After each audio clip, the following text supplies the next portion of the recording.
Guten Morgen, everyone. Good morning, everyone. Good morning, America. Good morning, world. Good morning, Chanda, Amos, and Oz. And thank you all in the chat for joining us today. We got a full-packed show for you. And of course, I would like to start as usual to ask my panel, how they're doing. Chanda, how are you doing? Oh no. Chanda? Sorry guys, I lost sound and I had double feedback going in my ears. Okay. Good morning. I was like, did I fix it? Is it gone? All right. Okay. So, Amos, how are you doing? Doing all right. We in Jersey are doing pretty well compared to the rest of the country. I hope it continues, although who knows? Yeah. Oz? I'm melting under the pressure of Donald Trump and Joe Biden fighting over the presidency of the United States. When is it ever going to end? Yeah, it's like the Arctic, right? Yeah. It's like the Arctic. And Chanda, everything okay now? Yeah. No, my sound's good. All right. And how are you doing? I'm good. I'm great. Other than, 2020. It's hard to find the good things in this year. Yeah, it's a never-ending, year, it's as it seems. Anyway, we're going over to today's show, and we got a lot we want to talk about today. We will talk about the times when America was great, and we're talking about the elections that could break America. We are asking where should the left go. We are, of course, talking about the incidents about Breonna Taylor, and we are talking about worms, in this case about Lindsey Graham and his fear of getting killed.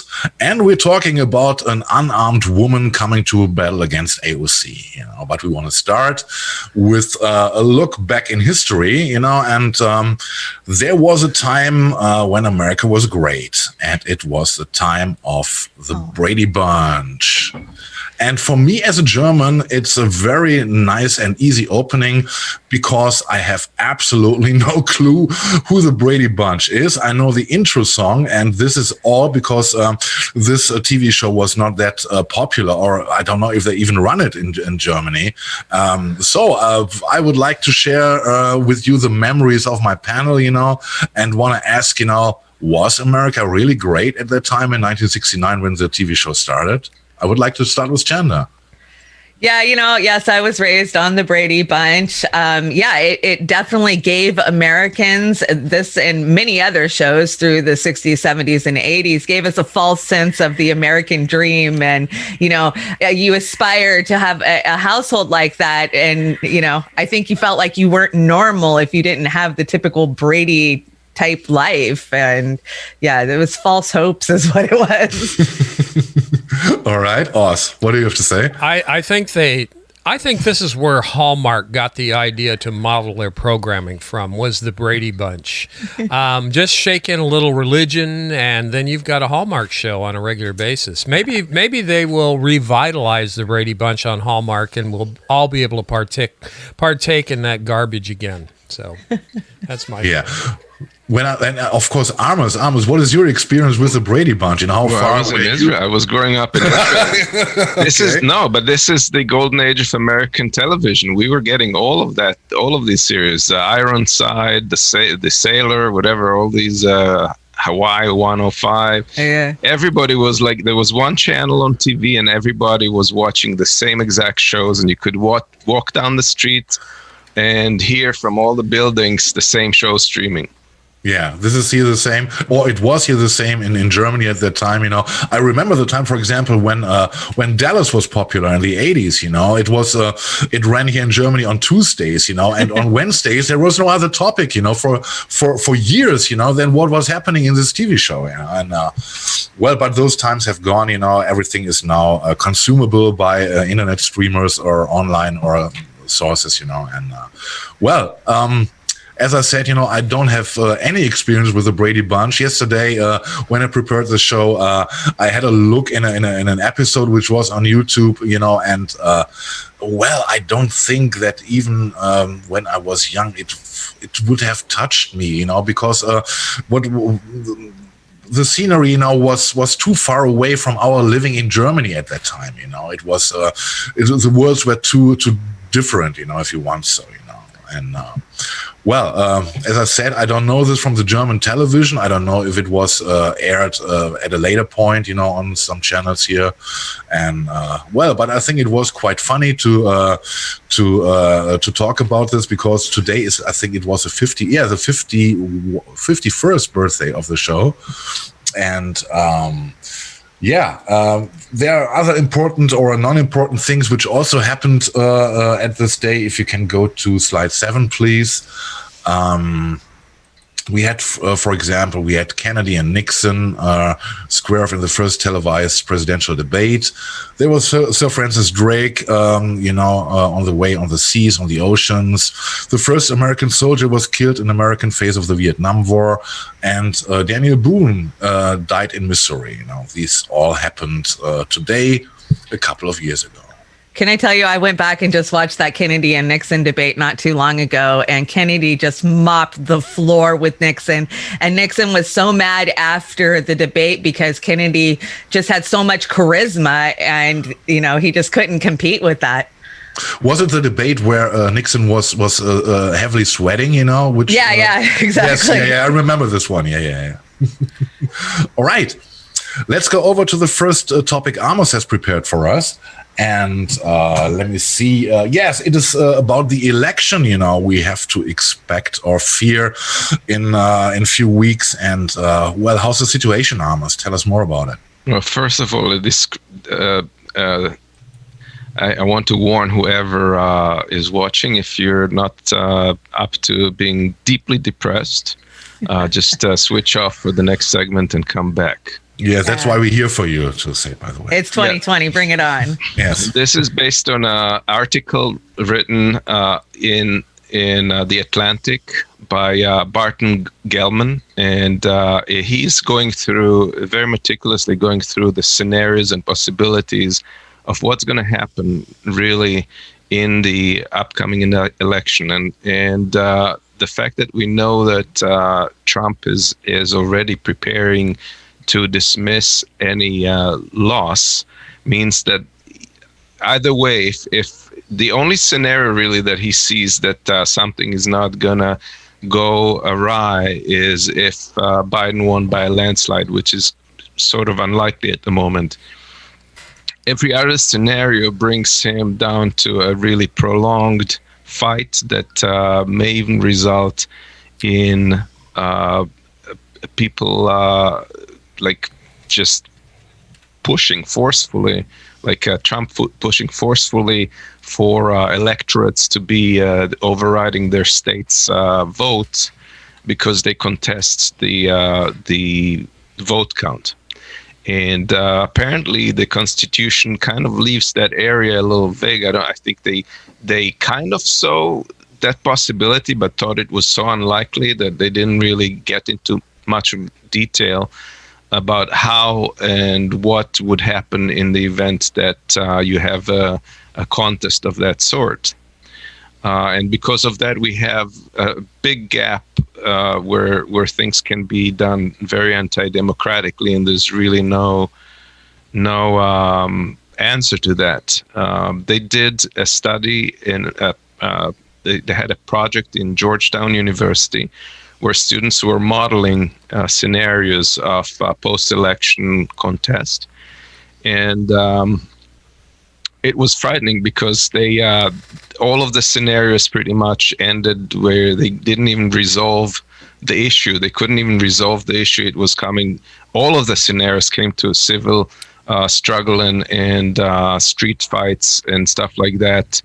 And none of them could envision any other outcome of the upcoming election, and the problem is that Trump can he has been selling this whole idea of the mail being a source of fraud, mail ballots being a source of fraud, and he said if you throw away all the ballots, we're good, because then he's going to be president. So any other way he's going to contest, if he loses the election, he's not going to accept it. And he's this week, he's even gone as far as saying that he's not committing to a peaceful resolution of the election. which is kind of astounding to come from a president. That's yet a leap forwards into autocratic thinking.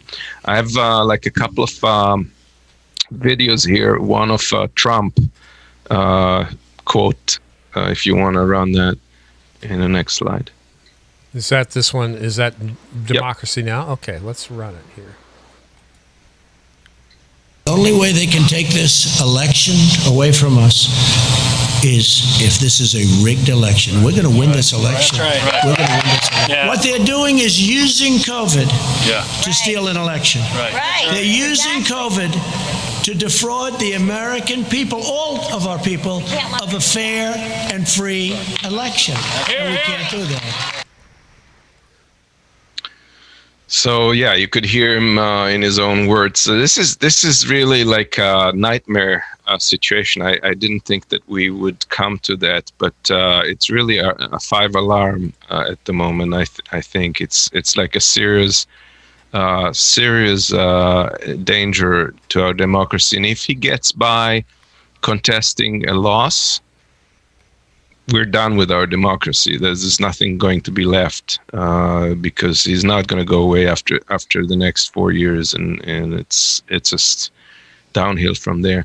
There's Bernie had a speech this week alerting and raising the alarm about it, and I thought it was very important. It's a little longer than usual, but I think it's very important, and I recommend everybody. It's really a must to listen to the entire thing. It's maybe 30 minutes or so in length, not what we're showing here, but the whole segment. And I suggest you check the link and watch that speech in its entirety. You want to run it? This is not just an election between Donald Trump and Joe Biden. This is an election between Donald Trump and democracy. And democracy must win.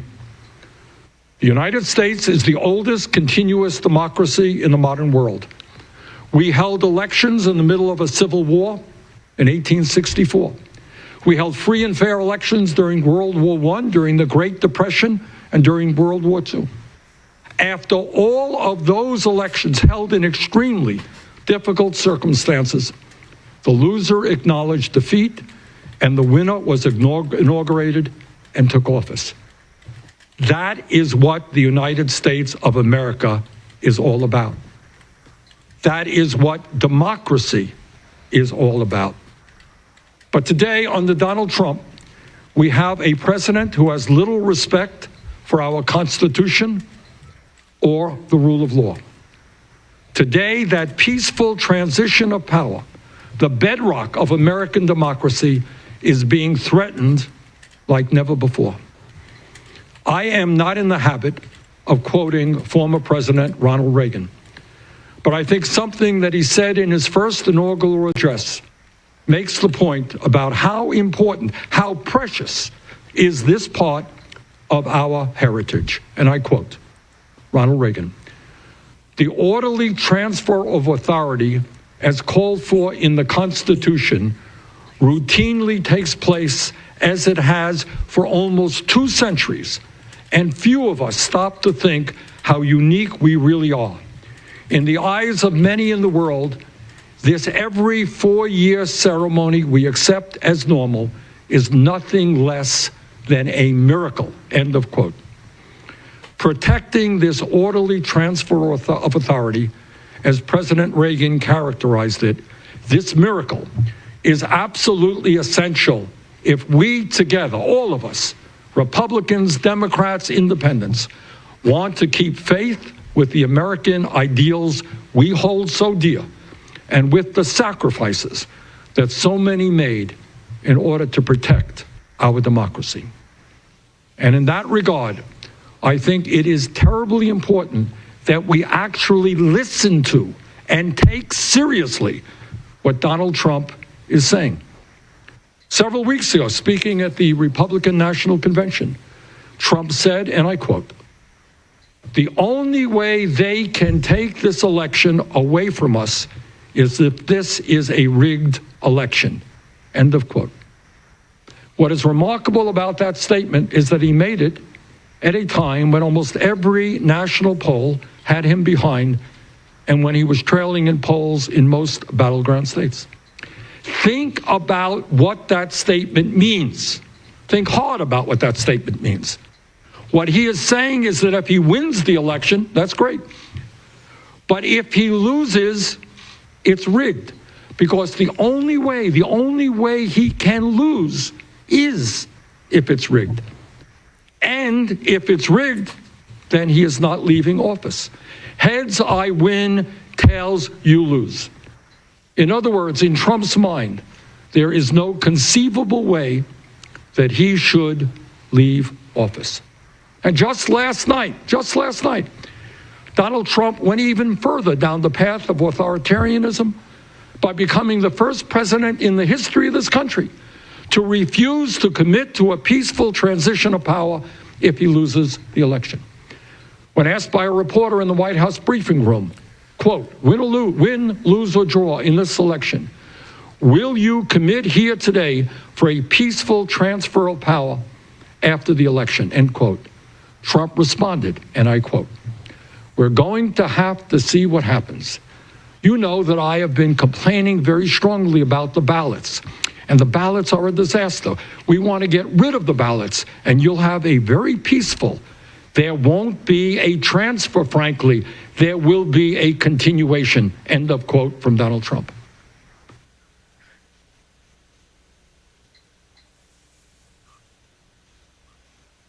Yeah, and there's another one. I see that Chanda is rolling her eyes. Why are you rolling your eyes, Chanda? There's so many things that, first of all, I don't believe that this will end in a high court. There's no way that the vote is going to decide. It's going to be, our highest court that's going to decide this next election.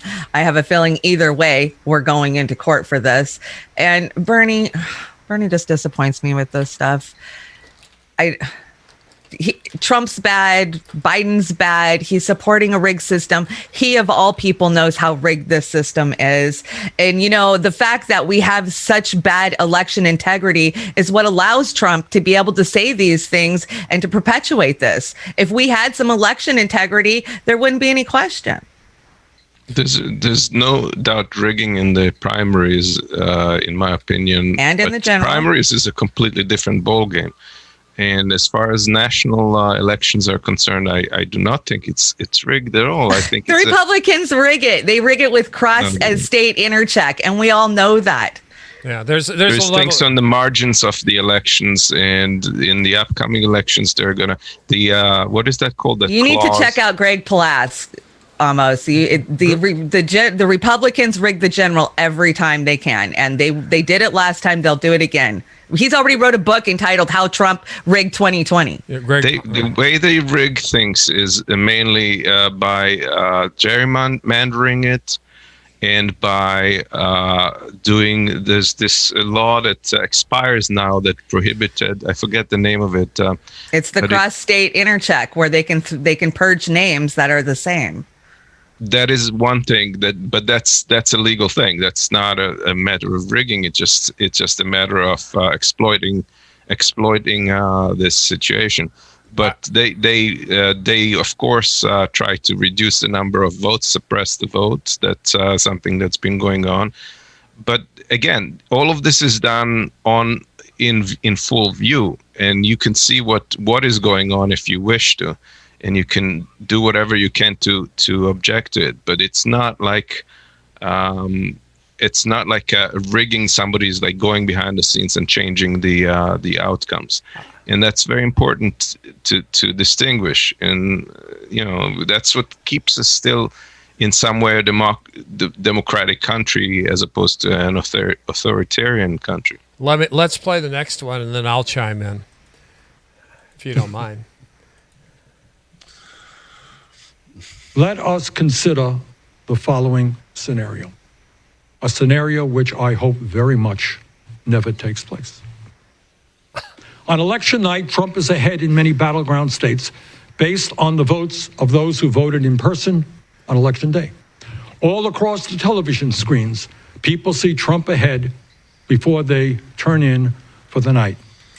But as more and more mail-in ballots are counted, Trump's lead falls. Trump then announces, with no proof, that there has been massive mail-in ballot fraud and that these votes should not be counted, and that he has won the election. In other words, Trump may well announce that he has won the election before all of the votes are counted, and that large numbers of mail-in ballots should be discarded.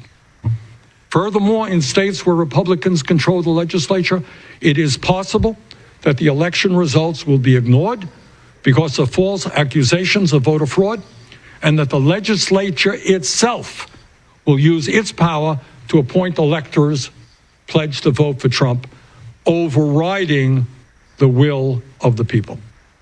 And in the midst of all of this, with the death of Justice Ginsburg, Trump is attempting to push through a Supreme Court justice who may very well cast a vote in a case that will determine the outcome of this election. Exactly. He is doing that at a time when early voting has already begun and millions of ballots will have already been cast. In this unprecedented moment, what can we as a people do in the struggle to preserve American democracy? First, it is absolutely imperative that we have, by far, the largest voter turnout in American history, and that people vote as early as possible. As someone who is strongly supporting Joe Biden, let's be clear. A landslide victory for Biden will make it virtually impossible for Trump to deny the results, and is our best means for defending democracy.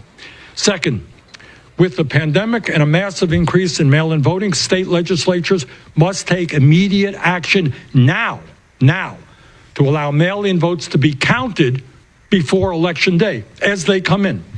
In fact, 32 states allow for the counting or processing of absentee ballots, verifying signatures, for example, before Election Day. All states should do the same. The faster all ballots are counted, the less window there is for chaos and conspiracy theories. Third, the news media needs to prepare the American people to understand there is no longer a single election day, and that it is very possible that we may not know the results on November 3rd. Fourth, social media companies must finally get their act together and stop people from using their tools to spread disinformation and to threaten and harass election officials. Fifth, in the Congress and in state legislatures, hearings must be held as soon as possible to explain to the public how the Election Day process and the days that follow will be handled. As we count every vote and prevent voter intimidation, everything possible must be done to prevent chaos, disinformation, and yes, even violence. Well, if I may start. Please do, because I'm going to go off for about 2 minutes.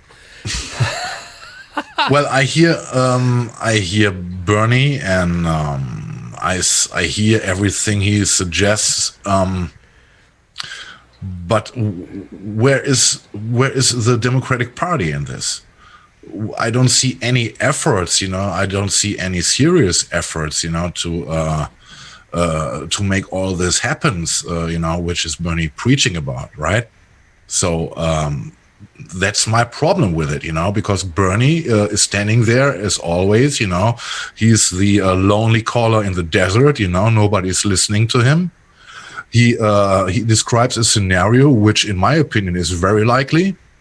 And well, where is the party? I'm asking this. This is my thought about it. Where is the Democratic Party? Where is Chuck Schumer? Where is Nancy Pelosi? Where are all these guys? What they should be standing at his side with this, with what he said. And he's standing there alone.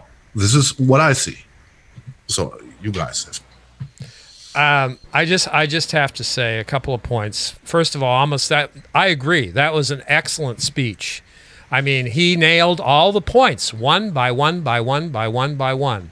He uses the rhetoric and the talking points on social media.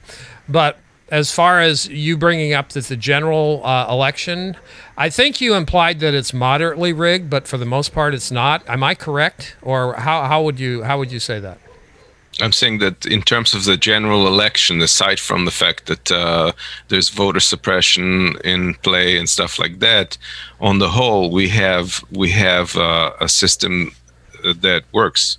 Okay, I have to disagree. I think our system's a dumpster fire, and I will only say it in using like gerrymandering. I think you alluded to there were legal things that they're doing, and I put that along with legal bribery with our Congress. Just because they put a label as being legal on it doesn't mean it's ethical. So the other point I really want to make is the huge one is the Diebold machines, the counting machines. That is election rigging. There are, and cross-check. Chanda, you brought up cross-check. This is all ways to rig an election. So putting that to bed, I accept the fact that it's rigged and we're trying to do something about it. But I think, Markus, you really hit it out of the park. Where are all the Democrats on this? It seems like Bernie Sanders is the voice of reason here. And I think they've made him the voice of reason not only because he has the ability to and the efficacy to, but they need that voice of reason. They need that front man for the face of their ugly party, the Democratic Party, to make them... Listen to Bernie. Yeah. So they're leading with Bernie as their shield, and he's taking all the shit. I mean, he bent the knee when Obama rigged the primary in collusion with Pete Buttigieg and Amy Klobuchar when he rigged that. So... all that being said, I think the speech was great. We need to look for all these things, but they're saying the same thing. They've said election after election after election. We need to get out and vote. We need to outvote the other side. But Joe Biden, that campaign, the DNC, they're not doing anything to inspire those 100 million people to get out and vote. They're not giving us shit to vote for. They're just throwing Bernie Sanders out there as the voice of reason. And we're expected to just go along because we don't have anybody else to vote for. We're voting for fifth place in the primary up against somebody who is crazy, who's horrible, who's going to be probably the ultimate death of this country, but they're giving nothing in return for that vote. And that's my position. Sure, I don't want Trump in there. I'm going to put the check mark in the box that I think is going to be best for the people, as far as it ain't going to be for Trump. So that's my position. I think it's reasonable. And again, I commend you on bringing that speech. Yeah. So you're voting for Vermin Supreme? Yeah, no. If I may just correct the record, this is not something that the party put him up to. This is something that came from him. It was a speech that was delivered on his own channel.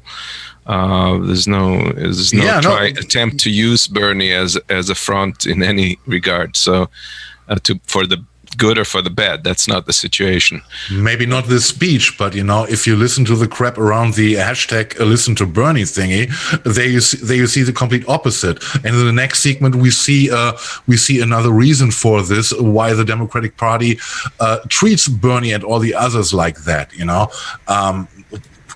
Well, talking about elections, for us in Germany, when after World War II, when we got our first elections here in Germany, it was considered to be a day of celebration, and this is why we have our election days always on Sundays, to give everyone the possibility to go into their office where they're registered by reaching the 18th birthday to cast their vote, and if I look at America, when I came to this in 2015, and I looked at how elections work in America, and saw all the obstacles, all the hurdles to cast a vote, it was clear, it was laying clear on the table, that is not a thing to celebrate a democracy, a democratic act in America.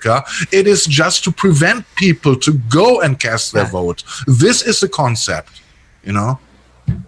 Absolutely, Marcus. We see that with, the primaries may be different than the general, but, look at the closing of polling stations. We go from thousands of polling stations in a state to 200 Yes. for a whole metropolitan city. So people have to wait in line for 8 to 12 hours when they need to work, when they have kids, when they got to feed people.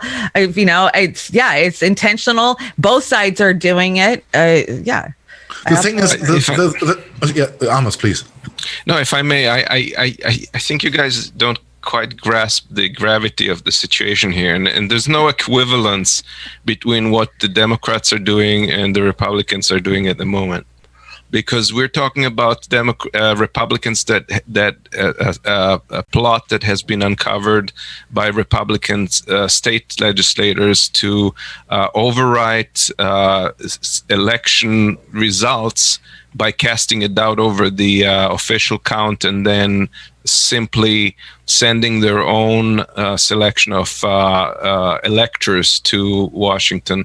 And those are things that are just like, it should just really chill you to the very bone as far as our democracy surviving the next stage. We're not talking about like political games, gerrymandering. All these things have been in play for ages, and I agree with you. These are frustrating, and they're dirty, and they're it's illegal. not necessarily done just on one side. But we're talking here about an actual overtake of the democratic system in a way that we've never seen, that has never happened in this country, and that will result in an autocracy. Well, and I think we have to wake up to that fact. As a trained vote observer in the state of Washington, which has done mail-in ballots for quite a number of years now, I'd say 6 or 7 years, the whole state has been a mail-in state. So every year or every election, primary or general, I'm in my auditor's office watching the ballots be processed. And that is where the problem is. And this is what gives Trump the validity to say things like what he's saying, because, okay, the mail-in ballots, okay, are they more secure? No, they're being scanned by a machine that can be manipulated by a county auditor, a state auditor, which allows questions and which will allow Trump to claim what he's claiming. Yeah. And to have this roll out for the whole country now, where we've still been fighting it for years in Washington state and can't validate that our vote isn't being manipulated. Here's the thing. Bernie and other Democrats, even like, as much as you don't like them, Schumer, Cory Booker, I think it was Cory Booker, Nancy Pelosi, they were asking for a committee to be, a congressional committee to be put in place to assure safe and secure voting in the states, knowing that this is going to be an issue and there's going to be contention of it. So far, McConnell has rejected it. He hasn't even answered that. So we can see which side is in the way of resolving things that could be resolved.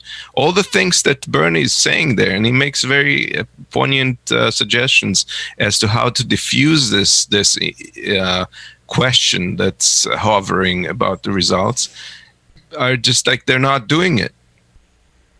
No. And nobody can force them. Nobody can force the Republican Senate to adopt it, to do anything about it. I will support your position, Amos, as long as Schumer and Pelosi come out with speeches like Bernie, using their bully pulpit to do exactly what Bernie did. You just said they're not using Bernie. Well, Bernie signed an agreement to work for the Biden campaign, whether it's visually transparent or not. He's still working for them, because I will point out that he's not talking about Medicare for all. He's not talking about free college. He's not talking about getting out of these wars. He's not talking so much about climate crisis other than Green New Deal.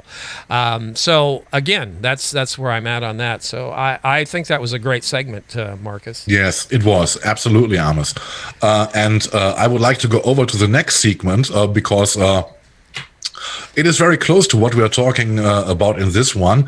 And for this, I would like us to play the first slide in, yes, exactly this one. And here we can see there was a guest at the Jimmy Dore show. I think it was already a couple of weeks ago. He repeated this one a few days ago. And there was his guest was Lawrence O'Donnell. and he gave us deep insights in how the Democratic Party works. And run it, and we will talk about this a little bit later. Vote. So, what is the solution to this problem of the Democrats giving us an even more odious right-wing fascist than Hillary Clinton was in 2016? The Democrats went backwards. Here's what Lawrence O'Donnell says we should do. If you want to pull the major party that is closest to the way you're thinking, to what you're thinking, you must show them that you're capable of not voting for them.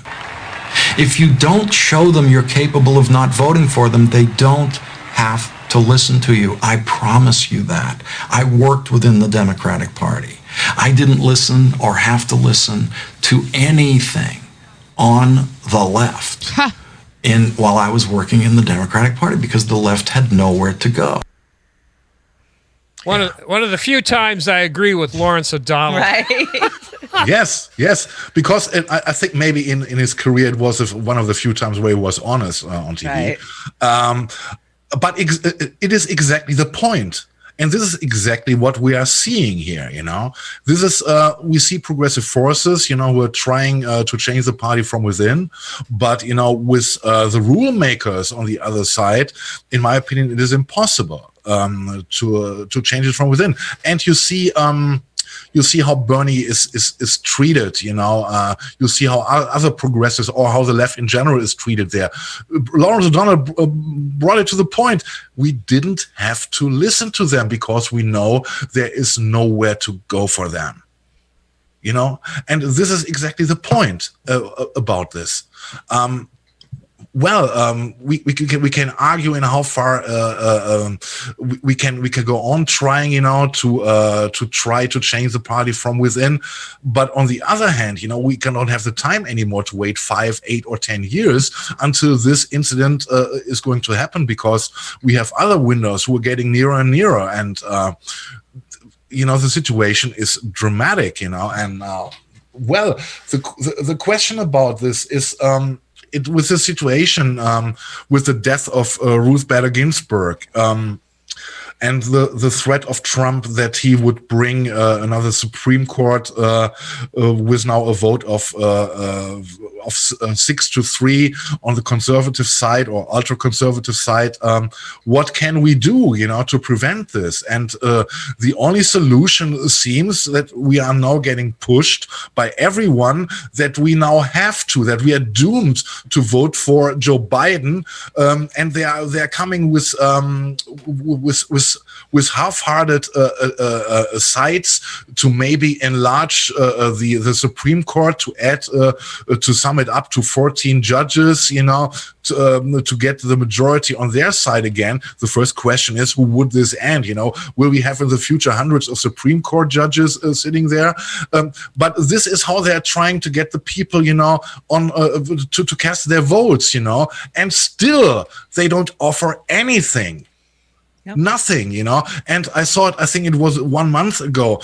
I saw Ice Cube, who I think he was watching. Yeah, that was a great the video. DNC. Yes, he was watching the DNC, and he was asking himself, okay, I watched it now all the days, all the 3 or 4 days it happened there, but my question is still, what do they offer to deserve my vote?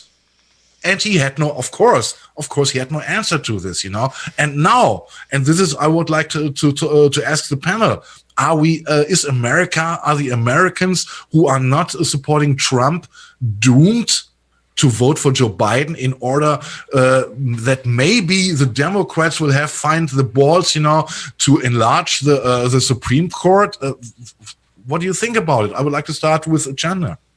Yeah, I have 7,000 deep-hearted progressives on my social media. And I can tell you, Markus, I see more people being defiant and saying, I'm done with this shit. They keep rigging. I'm not supporting their choice. I'm going to either write in Bernie. I'm going to vote green. I'm going to vote vermin supreme. I see more defiance on my page than I've ever seen. And of course, there's those who come in and say, oh, you have to vote Biden, end of the world, Trump bad. And the pushback I see to those people is shocking. And so I'm not going to be shocked when Biden loses, because they offered us nothing, absolutely nothing. Yeah. Amos, what do you think? Well, first of all, let me address that clip that you had. That wasn't an interview with O'Donnell. This is a clip that he took from an older 2002. Yes. Yeah, so it's not. It was said in a completely different context. I don't think that O'Donnell would say the same about the current situation, because the current situation is much different in its gravity and gravity. And I think standing on the precipice of the abyss, I think our decision has to be different than what it would be otherwise. I agree that we have to move toward a third party to create that dynamic, but this is just the wrong time. We can't feed that election to someone who is determined to destroy our democracy, because we won't even have anything to vote for next time.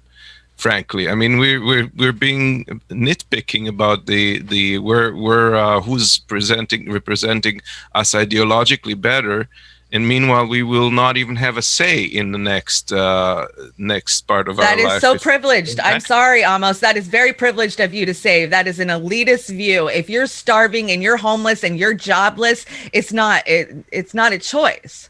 It is not a choice to like waive off our rights as and liberties in the future either. Both parties are taking your rights worse. and liberties. And if you guys are talking about the agenda of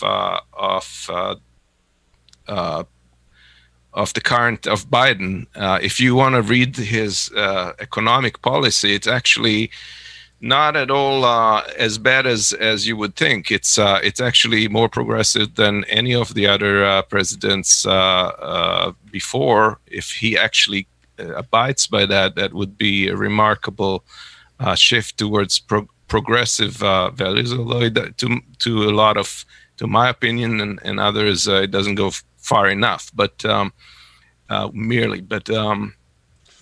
it's not that they're not offering anything. I think we're just done with them. But you're still seeing two parties. There's only one party to me. There is definitely two parties where it comes to what you're willing to do as to destroying the democracy and keeping. No, they just have you thinking that. No, I don't think that's the case. Absolutely, that's the case. All right. Okay. Oz, do you have anything to add? Yeah, I've got a little bit to add. I'm not that much. Again, I see you smiling all the time. Because I appreciate Amos, your position coming on, because it's like, you are the argument that we need here. We cannot have a choir on this show, and I respect you for that. I don't agree with a lot of your positions, but I agree with your heart in the matter. You give a shit, like we all do, absolutely, on this democracy. And but that being said, this mess would be better qualified had the Democrats not been doing the same vote shaming and screaming this is the end of the world the last 3-4 election cycles. They have basically been the boy who cried wolf, the fire in the theater, for election after election after election. And now it's really the end of the world, or it could be, unless you vote for the lesser of two evils, which they are both evil. They are both evil. I can go point by point. So this is what I'm saying, Amos. I hope that it's not what you see as being the end of democracy. But like Markus says, we don't have time to screw around anymore. They just started trading water futures on the stock market. Water futures. Water. So when's air? Is that next? We don't have time to screw around with this oligarch-run country, this government, where it is, in my opinion, one party, because they have the same donors. They've been fast tracking the same judges. I'm not, guess who? So this is my position. I hope everybody, I will not vote shame anybody for anything. I'm not going to tell them it's going to be the end of our democracy. It may very well be, but we've been told that for election after election after election. That's all. I could go on for an hour. My point is not to vote shame, but I know you have to. know. You're not. Yeah, but you have to realize that if we don't have a democracy, you're not going to be marginalized. You're going to be in jail. Yeah, and then there'll be a revolution. Then there will be a revolution. We're not going to stop. How many countries are under autocratic rule where they're trying, but there's not much chance of a revolution. Just like the United States. Yes, exactly. Sorry, you made my point for me. My point in this, I think the USA is not at this point to be called an authoritarian regime. Not yet. It is at the brink. It is at the brink to it. But my point, my perspective on this is the following. And I think this is in how far Bernie might think also. He might come to the conclusion. This would maybe explain why he so suddenly ended his campaign. That it would come to the fight between a kind of Trumpistan versus a Biden oligarchy system, which would be the continuation of everything the Democrats did in the past. And so he decided for himself that a Trumpistan, and here I'm at Amos' side, that a Trumpistan which would make any laws or anything else completely obsolete, it might be, and there we at the point as always, that might be the lesser evil, is helping much for the future to give us a chance. And here I'm with Amos in this point, but it doesn't change much, because here is Oz again, and I share his view here, that in the end, it is decided by only a minority, maybe a 0.1 or 2%, who give a fuck who is president under them, who is following their guidelines, and I think this is exactly happening in America. We can see it. And coming back to your criticism of the Lawrence O'Donnell video, it might be 20 years old, but if you look at the past years, what did happen since then? We had Obama in office, who did not, when he had the chance, implement Medicare for all and all the other stuff. We saw what happened in 2016 with Bernie Sanders. We saw it. We saw it right now. We saw it with Obama interfering to kick Bernie out of the race. And all this gives me not much hope that anything that much changed within the party. I think the words of Lawrence O'Donnell are still actual, my opinion. But so what's the thing, Chanda in Oz? Do you suggest we cut our nose to spite our face? We're gonna vote out those Democrats. They're not gonna. I mean, Schumer and Pelosi are not gonna suffer from that. They're gonna see more increase in their vote in their campaign chests and so forth. Who is going to suffer is us, ultimately, because we're going to have a situation where we will not be able to do anything against it. At least with Biden, we have a fighting chance. We can push and we can continue to fight. That's what they're that's what they're trying to sell, Amos, is that they're not trying to sell it. They are. No. I think Amos is right in this, because in a Trumpistan, you will have your secret police sitting on your lap. Yeah, well, we already have those things. We Obama. already have this going on. It's just not to the level. Maybe and I'll give you those points. Who's going to be the worst? Who's going to be the biggest fascist? Exactly. Yeah. And this is always the point. Always the same. It is vote for the lesser evil. Who gave Trump all these powers before they left office? Who expanded all everything? The Obama administration. So again, it might be a catch-22. We might just be fucked. So those who want to, take a chance on holding Biden's toesies to the fire, absolutely. If they want to vote strictly against Donald Trump, then they need to put the check mark in the Democrats' box for the Harris-Biden ticket. And then you're going to have to go with Harris. So again, my suggestion is, and I think Chanda you may or may not agree, is we've got to focus on local down ballot tickets as best we can, so we don't cut off our nose to spite our face. But as far as that presidential race goes, they're going to have the Supreme Court now, so that's not on the table anymore. And what we can see from all this week is how hard are these faux-aggressive Democrats going to really fight? And I'll go back to what I said. They've been okaying his judges all the way up to this point in all these other courts.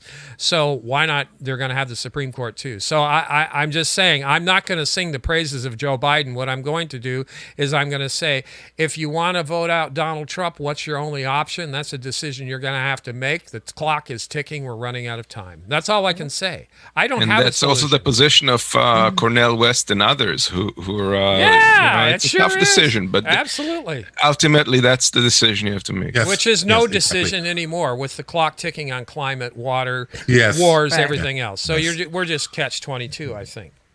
All right. Okay. So let us calm down a minute and get into meditation. Maybe to give us a chance, you can run the clip. Who's behind you? Oh, yeah. Did we run this yesterday? No, that was... Yeah. Okay. I think I cannot watch it. Yeah, enough, we ran it on the dive, I think. Oh, yeah. This is great. This is great. We want Trump. Is that what they're saying? Exactly. This is what he understood.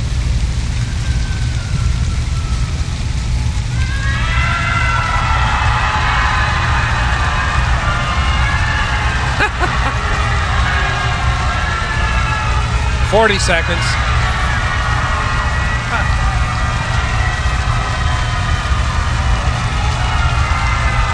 $60 seconds. They love me. They love me. Where's Melania? Oh, there she is. Is that Kamala Harris?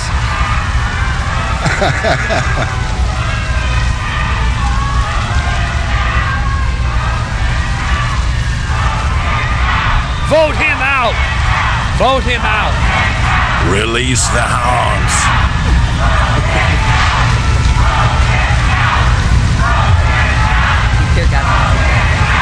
Yes, exactly. 1 minute and 28 seconds. That's a long time to pay his respects.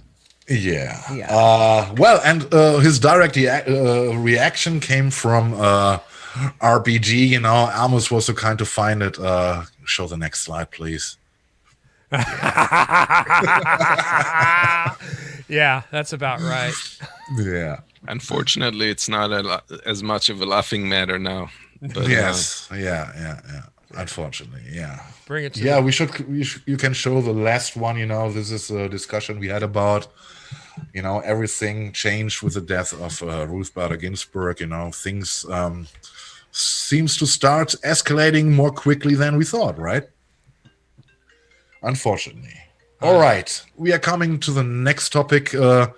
Also, nothing we have to celebrate. Of course, it is a tragic, and it's unbelievable to what the conclusion came. What the Breonna Taylor killing concerns. Amos, please take it. So I don't think I think you would have to live under a rock, maybe a big one, but you'd have to live under a rock not to have heard what has transpired this week with in the case of Breonna Taylor. That was the EMT worker that heroes work here, got shot in her own home by police after a botched search warrant, a no-knock search warrant. And it was basically, they were not charged with anything except for one guy. One of the policemen was charged for shooting some shots into neighboring apartments. So disturbing the peace. Nobody got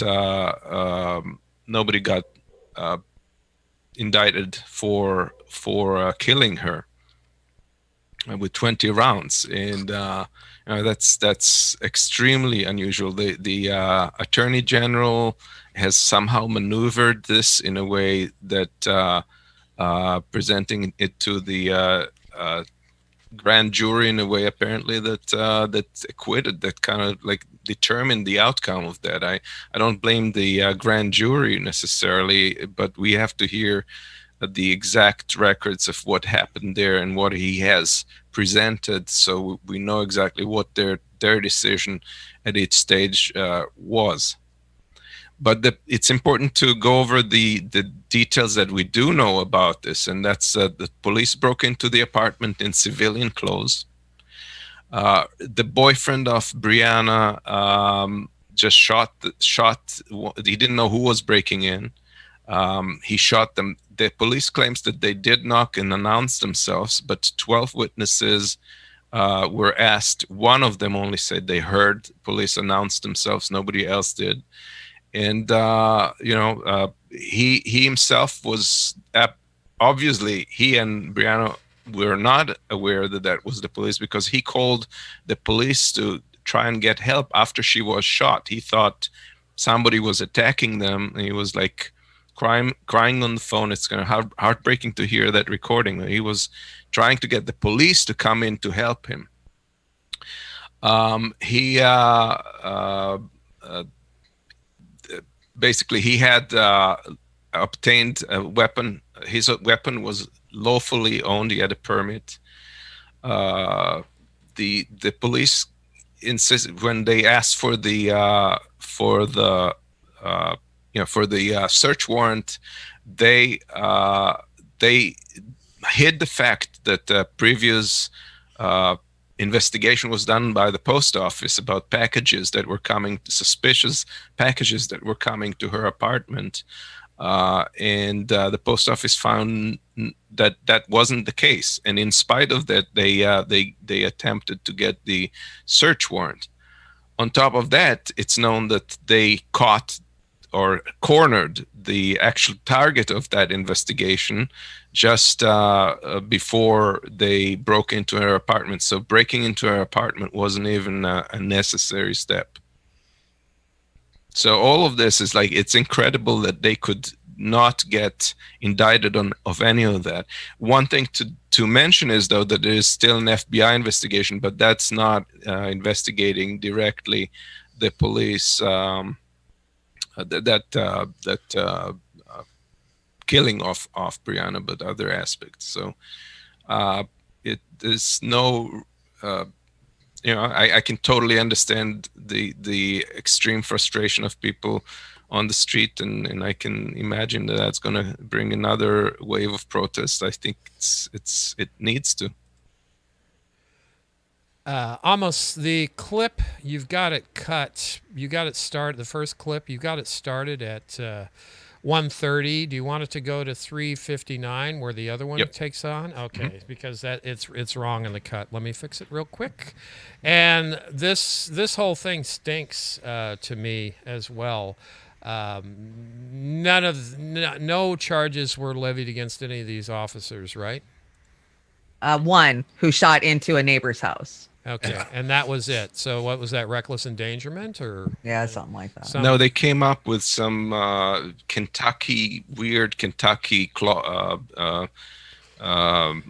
indictment about wanton endangerment. Wanton endangerment, yeah. And the most you can get on a first degree is like 5 years. The minimum for that is one year, and for a second degree is 1 year is maximum you can get. So that's just a sacrificial lamb, is what he was. Yeah. So what we're supposed to have now is, when in our homes we're supposed to have a minigun or an automatic weapon. So when somebody no knocks comes into our house, we have a fighting chance. Is that what they're telegraphing here? Well, they didn't help him, but it's obviously it's obviously a double standard, because the right wing is fighting for Second Amendment rights and stand your ground and all of that. And when somebody breaks into your apartment unannounced with a ram and in civilian clothes, you don't know who it is, and you use your weapon to defend yourself, then they're justified to shoot you to pieces. Yeah, and put 20 slugs in the person that's sleeping on a bed that's not even threatening. Okay, I get it. They weren't sleeping. They got up. You can read the exact timeline and everything. They did get up, but they were frightened. They didn't know who was at the door, and they were asking and yelling, "Who is it?" And nobody was responding. All right. And then when they broke in, he shot one of the guys in the foot. Okay. In the leg, sorry. And the boyfriend's still alive, right? Okay. All right. Let's run the clip for you here, and I'll fix the setup here. Let's see if it starts right. I found myself asking one question that just couldn't get unstuck from my mind. That was, who is winning in this whole thing. And I'm not talking about like who this helps in the election. You know, like you take Donald Trump and Joe Biden out of this, because I don't think that this is an issue that will be solved by just an election. I'm talking about on the ground, the lives of people. Who is winning? Because to me, it looks like nobody is winning. Breonna Taylor's family isn't winning. They lost a loved one. They got no justice. And they've been thrust into a political firestorm. Black people definitely aren't winning, because they've basically been told that a cop can just barge into your house and shoot you. And not only that, they can say that they were defending themselves in your house. And as if that wasn't wild enough, they'll only get in trouble for the shots that they missed. Sometimes you like, if only the criminal justice system valued black people as much as drywall. Because black people are always told the same things, time and time again. Oh, just be a good person. You know what, if you just had a job, you know what, if you just didn't do crime, the cops would leave you alone. But now, what is it now? Now it's become, well, don't hang out with criminals, or don't hang out with people who might have a history as criminals, or don't hang out with associates, don't even live in a neighborhood that's considered to be criminal. But you wouldn't have to tell black people all of that, because if you told the police to do their job better and not burst into places assuming everyone is a criminal threat, then this wouldn't happen. Black people aren't winning. Why doesn't America treat the police as responsible for their own actions? They're police, they're not bears. If they were bears, then you could say, oh, black people, well, you shouldn't be hanging around the honey. I mean, you're going to get hurt. But they're not. They're human beings. They're human beings who should be held accountable for what they do. And you know, America tells people a story. America tells people that the Second Amendment means you should get a gun to protect yourself. But then that same America tells you that if you use your gun to protect yourself in your home, then the cops have a right to kill you. And that sounds like a tyrannical government to me. And if your answer is, well, don't shoot back at the police officers that you mistake as intruders, I mean, you're admitting what we all knew is true. And that is, America is a police state, and its most protected class are police officers. To me, it sounds like nobody is winning. He's right. Yeah, good point. Yeah. It's unfortunate, but he's right also on account of the police. If you look at the next clip, he makes a very valiant point on that.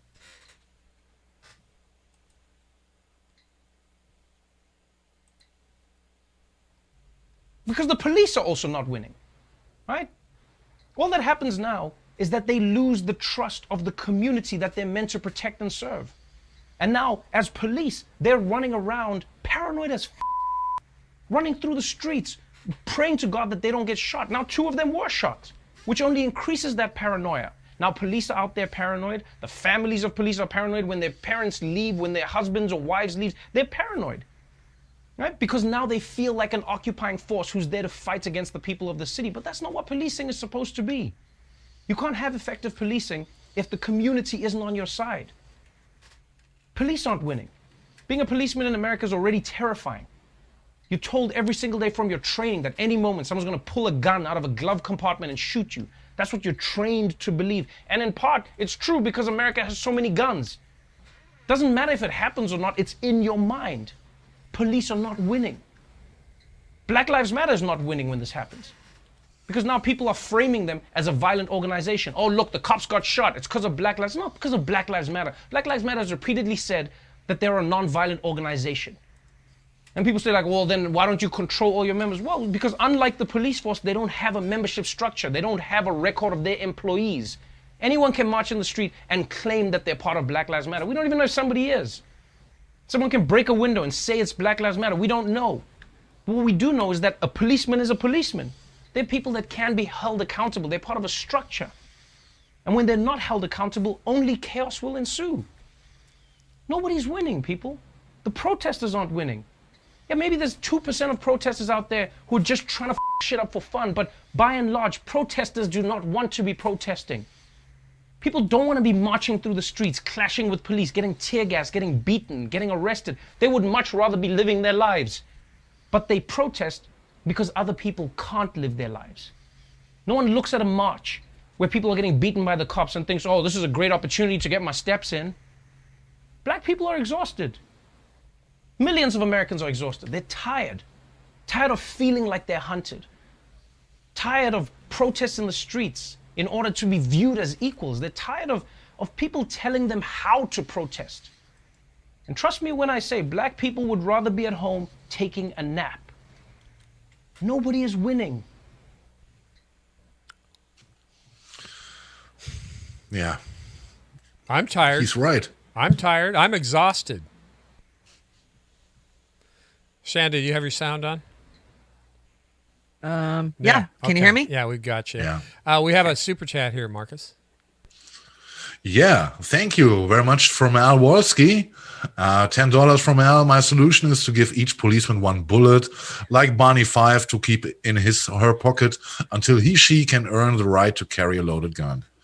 Well, I don't know if this approach is to realize in America, not at current times. And but Trevor Noah, he was right. He said, each side on the paranoia grows on each side more and more. And it is only a question of time until it explodes. And I don't know what can be done. The first step, I still say it, keep police out of incidents which would not afford police, but social workers. Yeah. And this would mean a clear defund. Police is needed, but they should really concentrate on their job and stay out of business which they are not trained for, and that's my point. No, I agree with you. I brought a report, I don't remember to what show, a couple of weeks ago, where in Colorado, they are doing an experimental process where they're dispatching social workers instead of police for, say, trespassing or things that they know are going to be a mental health type of issue. And the results so far have been amazing in reducing the amount of incidents they're having. Yes, and listen, this is one point, but the other point is how is it living in the American society, in the American communities? How big should your stress level? How large should your stress level be? And there we are again at Medicare for all, we are talking about debt, student debts, etc. All those little things, which push your stress level, which leads into aggression, because you have to fear that you cannot survive the next day, maybe, or get something to eat, or get your children food on the table, etc. All those little things, belong to this, and yeah. I agree. Yeah. All right. Okay, we go on over and coming to the next topic. It's about sports. No, it's not about sports. It's about Lindsey Graham and his sensational contortionist artwork. With the help of Amos, we got this nice slide. And there you can see. Lindsey Graham is in my opinion, he's a superhero, right? Nobody else can do this, what he can do, and it is absolutely crazy, And if you can run the clips where we can see, on what political ground Lindsey Graham stands, and how. And the backbone he has to fight for his for what he stands for, right? And yeah, let's run it, man. I want you to use my words against me. If there's a Republican president in 2016 and a vacancy occurs in the last year of the first term, you can say Lindsey Graham said, let's let the next president, whoever it might be, make that nomination. If an opening comes in the last year of President Trump's term and the primary process is started, we'll wait to the next election. And I've got a pretty good chance of being the judiciary. You're on the record. Yeah. All right. Hold the tape.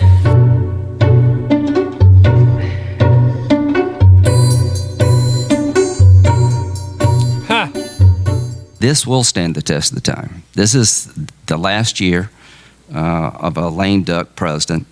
And if Ted Cruz or Donald Trump get to be president, they've all asked us not to confirm or take up a selection by President Obama. So if a vacancy occurs in their last year of their first term, Chanda. guess what?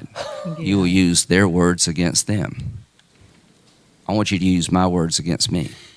If there's a Republican president in 2016 and a vacancy occurs in the last year of the first term, you can say, Lindsey Graham said, let's let the next president, whoever it might be, make that nomination. And you could use my words against me, and you'd be absolutely right.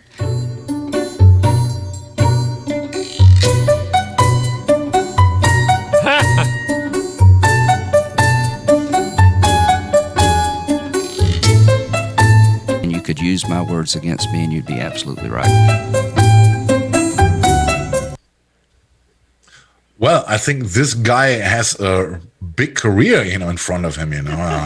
Once people can get to events or circuses again, well, he would be a ticket seller, right? And well, what his Senate seats concerns, the worm seems to be a little bit in trouble, And he was on TV this week, and he was crying tears. And if you could run the next clip, please.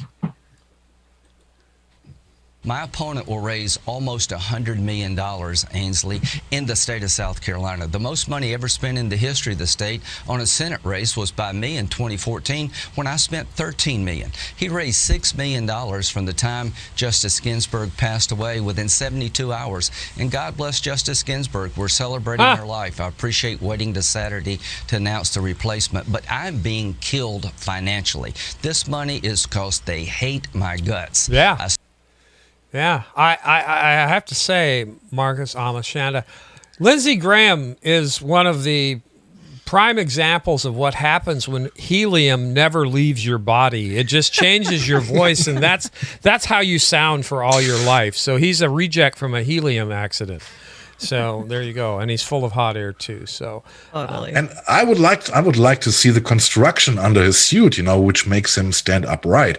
But this is another question. Well, he's crying tears, that his challenger Jamie Harrison is getting more money in his campaign than him, and. Well, when I heard this, and we all know how deep Lindsey Graham is in the rectum of Donald Trump, then I asked myself when he came up with this, well, aren't there any friends of Donald Trump, who would help him, to get a few more millions of bucks, for his campaign? To me, it came a little bit like crocodile tears, and I think it's all tactics. Behind it, Lindsey Graham, in the awareness that Donald Trump is nominating his Supreme Court pick, maybe he fears that the Republican voters might now get a little bit comfortable or lazy, what the polls in November concern, and he is just pushing fire. He's firing them up, in my opinion. What do you guys think? Yeah, I agree. I think that, there's plenty of Trump donors that'll get behind and dump cash on these guys on the Republican side. This is just a ploy. Oh, poor me. I'm getting beat out. I'm the underdog, Yeah, but I call everybody here. Jamie Harrison is running against him. Just go and contribute to him. It's simple. I did not check Jamie. Did not check Jamie Harrison yet, but maybe I will do this for the next show, and let's see on which side in the Democratic Party he is. Maybe you know this already, Amos. Do you know anything about Jamie Harrison? I don't know much. I know he's an African American legislator, but I really don't know much. But anything at this point against Graham is justified. We have such a spineless example of where the entire Republican Party has gone. In fact, if I was a conservative, frankly, I can see I could in another lifetime where, like, if my brain was switched backwards, I could be a conservative. No. And if I was, I wouldn't have anything to vote for in this party, because they have done about 180 degrees about just about any issue and any ideology that they stood for previously. If you can challenge me with any ideology, conservative ideology, and I can demonstrate to you how that has been subverted by Trump and his party at this point. There's really nothing left. I don't know what conservatives are hoping to achieve by voting for these folks right now. Yes, yeah, it's I cannot make up any reason to do this. I'm only I can get it that such a guy is in Senate. I'm asking myself about the same question about Darth Turtle. Mitch McConnell. Darth Turtle. Why gets he reelected for years? How long is he in there? 26 years. He became a multimillionaire. He had nothing when he started. I read, and now he's having millions of dollars. And if you look at the state of Kentucky, I think they are last in every list. Or they are. I think they're on the top. What the death rates concern. At how much early the people are dying in this state. In comparison to others.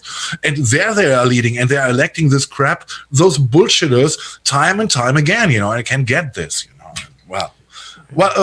In the end, we can close this. It is remarkable what Lindsey Graham can do with his body and with his attitude and. The funny thing about it is I can remember once Elizabeth Warren, I saw this the other day in a clip, I don't know where, she characterized Lindsey Graham in an interview, and he said he's a guy who has his spine in a little box next to him, This was remarkable coming from Snake Elizabeth, right? All right, and there was one comment on Twitter. Wear a damn mask. He says a pity party. He's throwing a pity party for himself. As he said, I doubt this, and I think from what I heard, you also have the opinion that he will get the millions he needed to get a good chance at the election day, to stay there. I want to add some perspective. Yeah. This is how I feel. I'm with Chris Foster. He's over in the UK.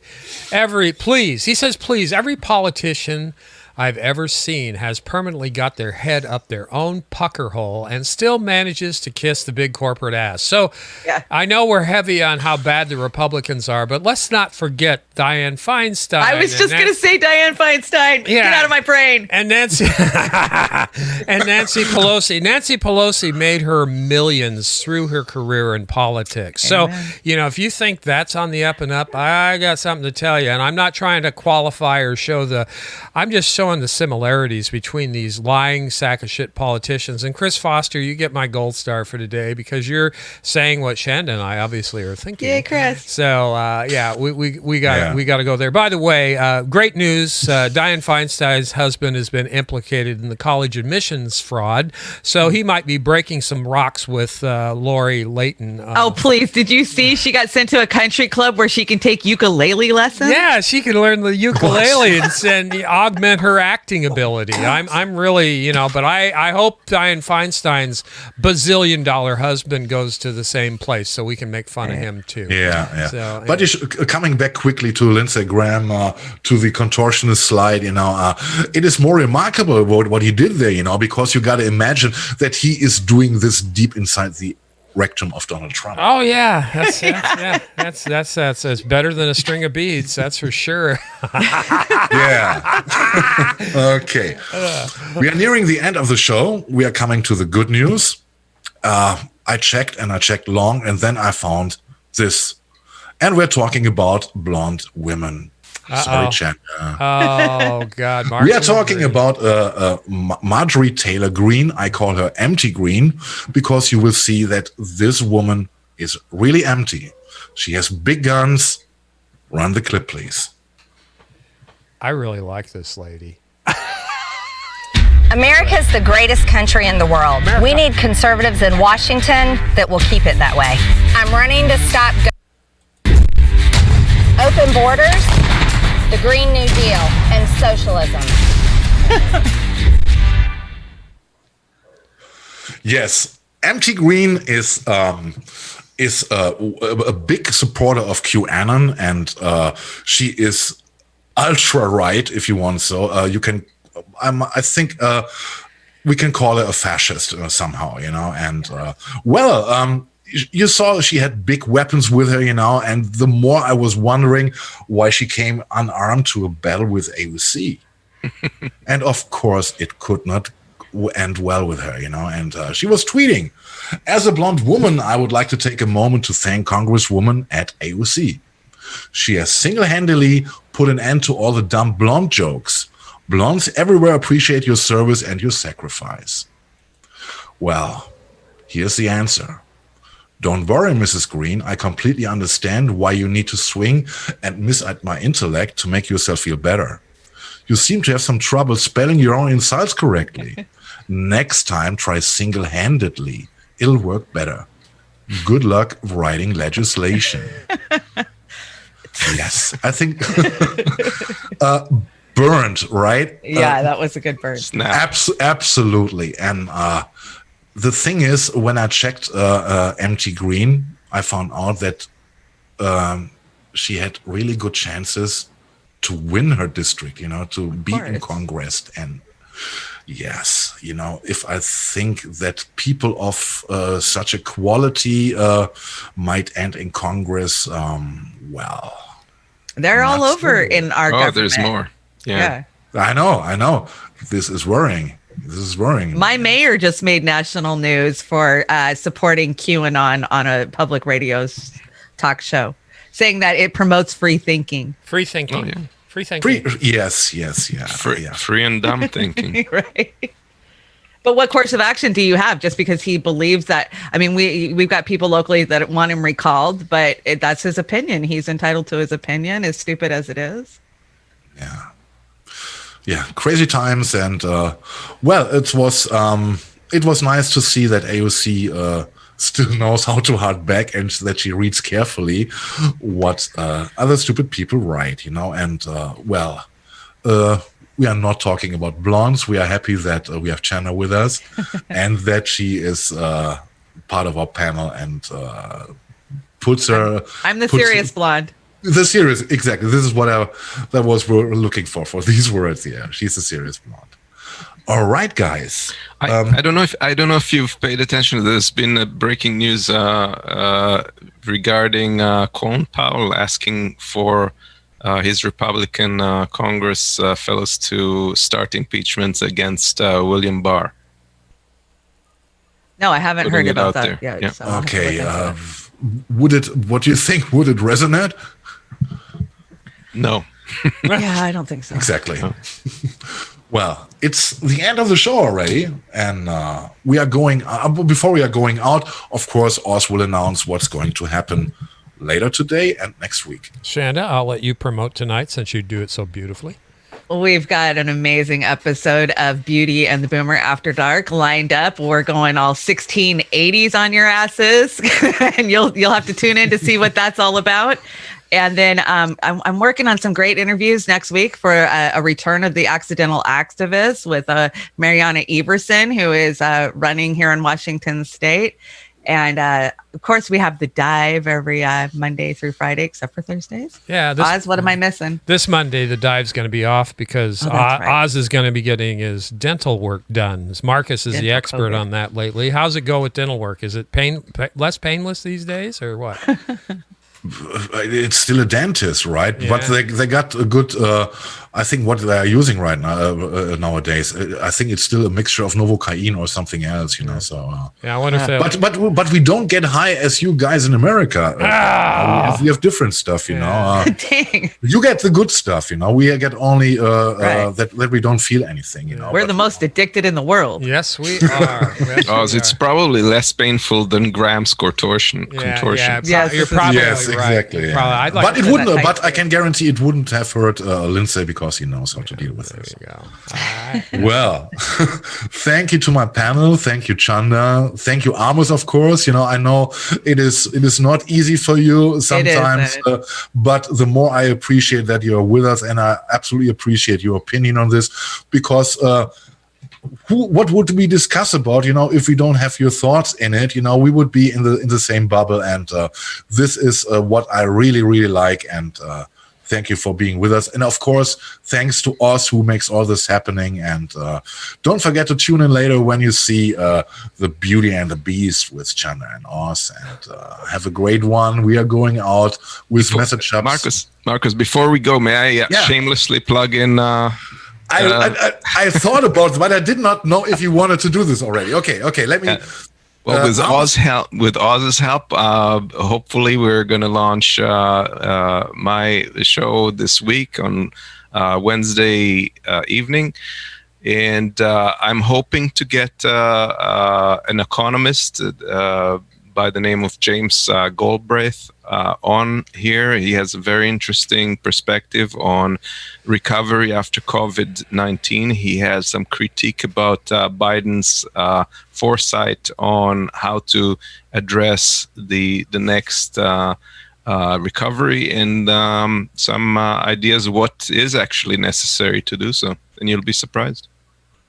Yeah, great news, and of course, good luck. I would. At what time would be the show? You said. Well, Eastern time it would be 8:30. What does it make at West Coast time? 5:30. I don't know. I got to think in German time. I always get confused on the direction. If I can, I would be also around in chat. And good luck with this. And thanks to our viewers for being very active in chat. And I hope you guys enjoyed it. And now we are going out with the message shops and Magneto. Have a great weekend and see you later. Bye-bye, guys. Bye-bye.